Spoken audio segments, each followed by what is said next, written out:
The hero of Del Toro is not your conventional Western protagonist. He has the same general features, being white, he wears a hat, and he has a poncho, but this is not your traditional confident hero who can take down a handful of enemies with ease.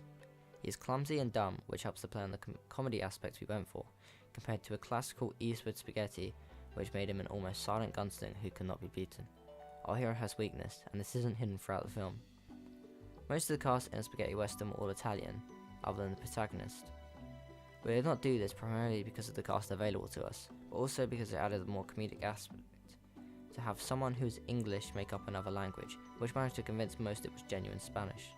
It also meant that we didn't have to dub the film as much as the classics were, which would have been a problem in post.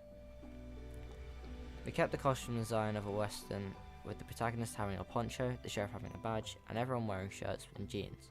The only difference from traditional westerns was the straw hat and scruffy look of the protagonist, which was done to show he is not a typical hero, but rather an everyday man just trying to make his way in the West.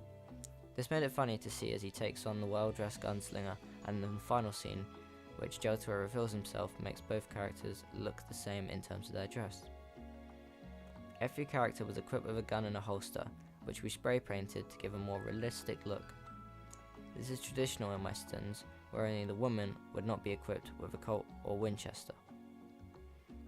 We stuck to the 24 FPS widescreen and black bars format that almost all professional products continue to use, and I coloured the film in a way that matches that of spaghetti westerns made during the 1960s by adjusting the vibrancy to make the film look warmer than it would have done prior to post. The script is based on these products because we did not want to make the film like it was in the 21st century. This is why it contains particularly western and simplistic words, which were cut from the final piece due to poorly done scene, which was replaced with the scene starring the sheriff and the deputy. The set was difficult to replicate due to the limited travel and location, since most spaghetti westerns were created in Italy, hence the name spaghetti western. This meant we could not have the classical desert setting, and instead opted for a mix of makeshift saloon, 2 woodland areas, a beach, and an area of shingle and brush. This was something we enjoyed scouting. However, we would have liked to have a more iconic western setting to make it more believable than it was due to particular comments about the main gunfight scene.